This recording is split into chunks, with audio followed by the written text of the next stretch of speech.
I do really believe 100% from every part of me that everyone has the capacity to be able to do the things that they want and not to be held back by the mental baggage that's in our head that we want to push through.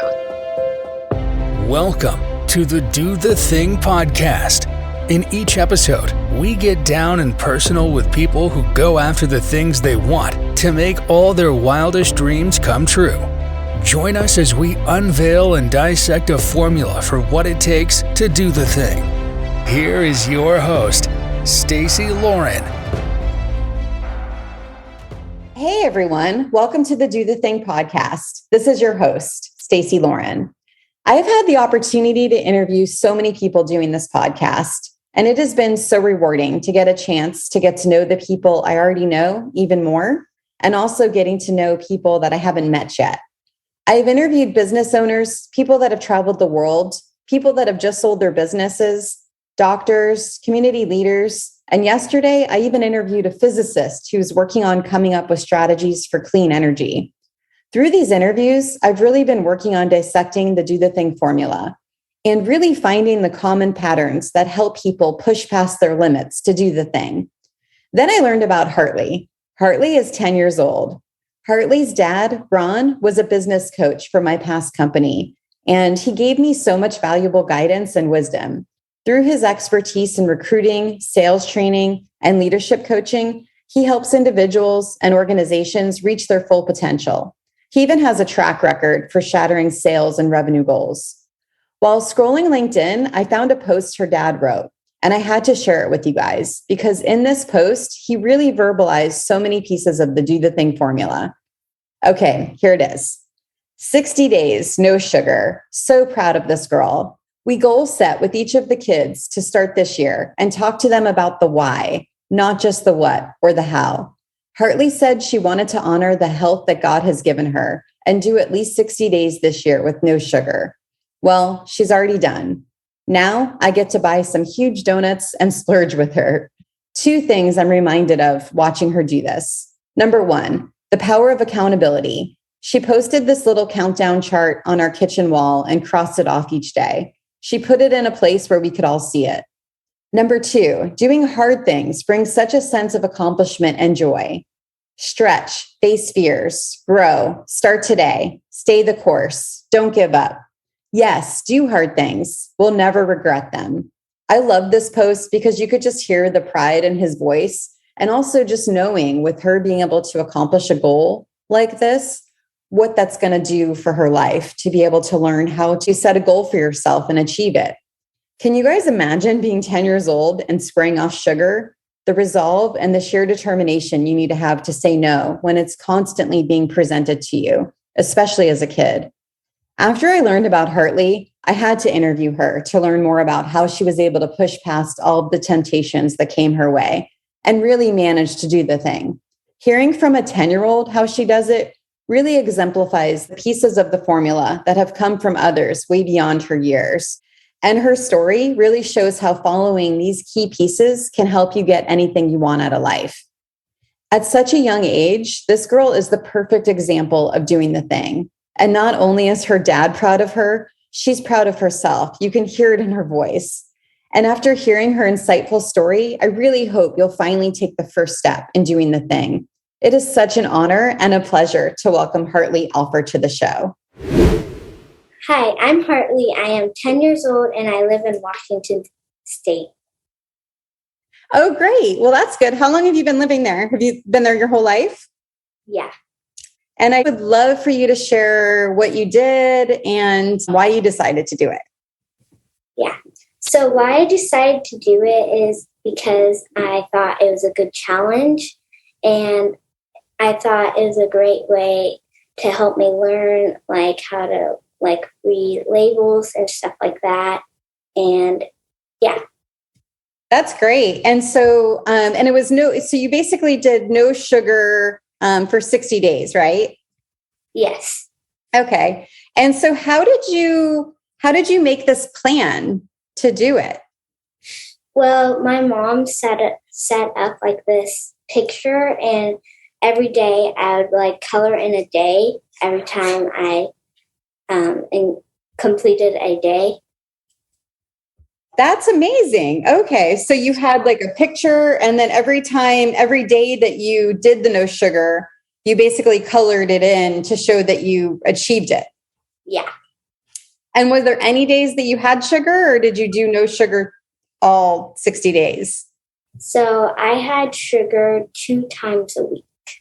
2 times a week. Okay. And was that planned, or was that something else? It was planned. It was planned. That's smart. I love that. I love that. Well, how were those days, the days you got to have sugar? Did you? Well, That's what I was wondering. No, she did good. She's moderate. That's what I was wondering. Oh, cool. That's great. So wow, this is amazing. I think that it was funny. I just told a friend that I was going to be getting a chance to talk to you about this today. And she was like, I can't wait to listen because she's been eating too much sugar. And so okay. So you had the goal of wanting to do it. And then one of your big goals was learning how to read labels. How did that go?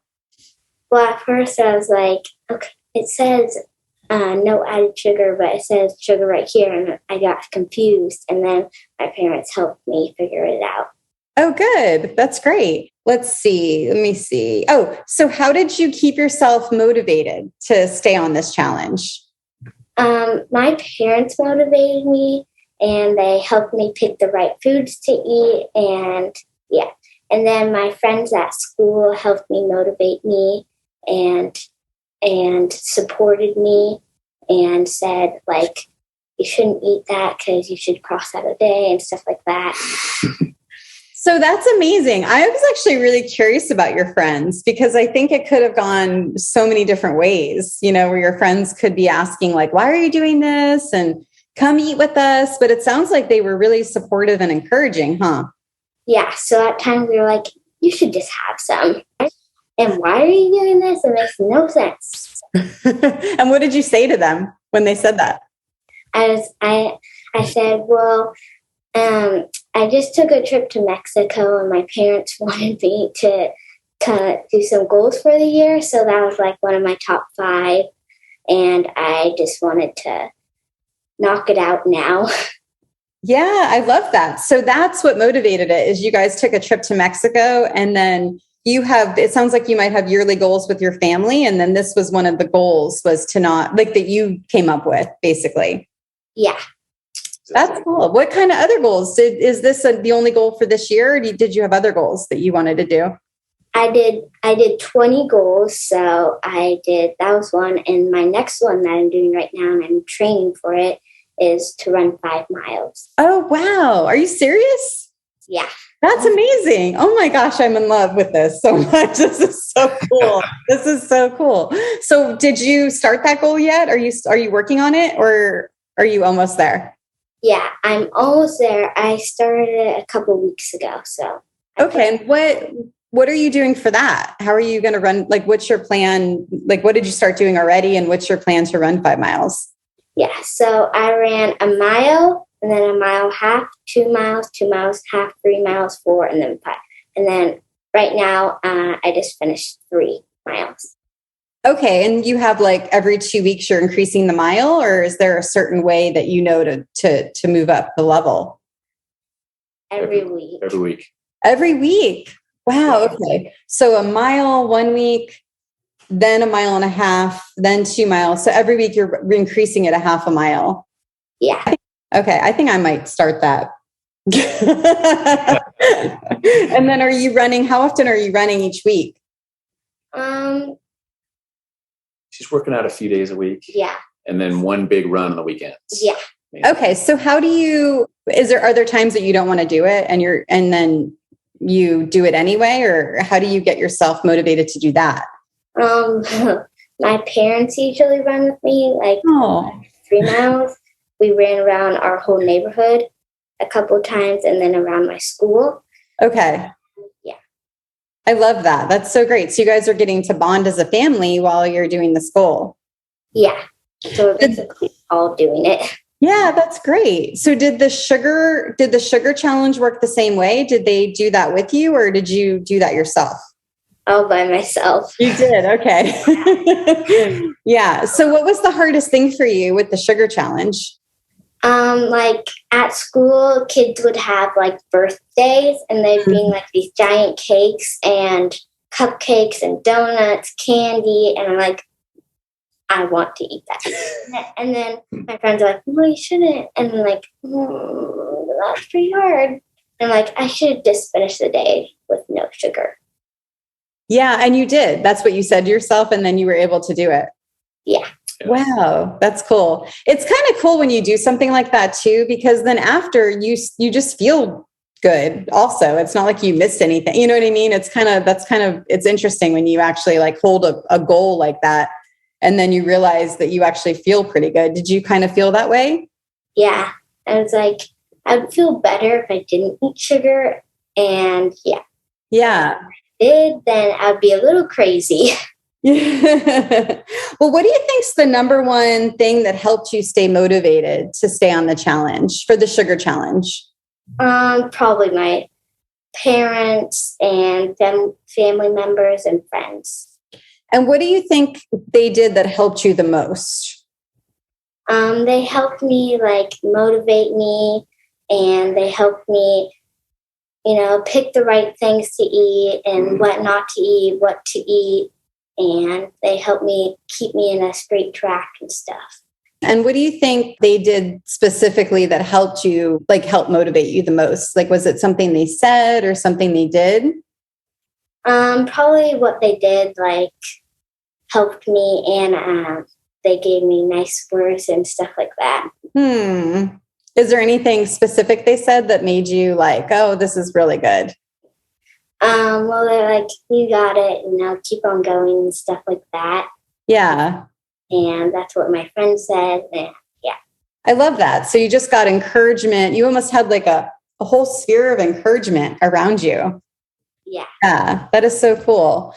Well, this is really cool. I think that there's so many things in this that the listeners can take to see the idea of setting a goal. And then also it sounds like the thing your mom made where you had that visual of being able to like every day mark something. And then I also like that you set yourself some like no sugar days. So it just made it where it wasn't all or nothing. You got to do like a way to sort of keep it there, but not go crazy on it, if that makes sense. And then it sounds like you just had a really supportive group around you to basically keep you motivated while you were doing it. Yeah. And is there anything else that we didn't just talk about that you think really helped you do this challenge? When I usually eat sugar, I feel like kind of like I get like meaner or like brony, or I guess like that.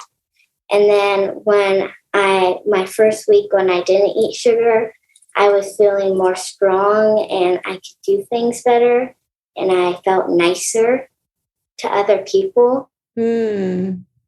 Yeah. So it's almost like you had a big why for doing this once you saw the effects on both your behavior and how you felt in your body. You had a desire because you felt so good by how you were eating. Yeah. Yeah, that's great. So how's it going for you now that the challenge is over? Have you noticed a difference? Are you just more aware of it? Or is it just like, okay, cool, I did this, I feel good, and now I'm back? So like my dad said, he said I shouldn't just eat like a ton of sugar, just keep it on the limit. Don't eat sugar. You don't have to like eat sugar, but you can have a little each day. Yeah, I like that. So it's almost like you develop the skills for the discipline, and then now you're kind of just monitoring yourself. Yes. I love it. Well, this has been amazing. Thank you so much for sharing your experience. One more question. Is there anything else that I didn't ask you that you would like to share? No, I think you got it all. Thanks so much for coming on the show. I really appreciate it, Hartley. You're awesome. Good job, girl. Awesome. So good. Oh my gosh. I love it. Thank you. Bye. Good job, Hart. Bye.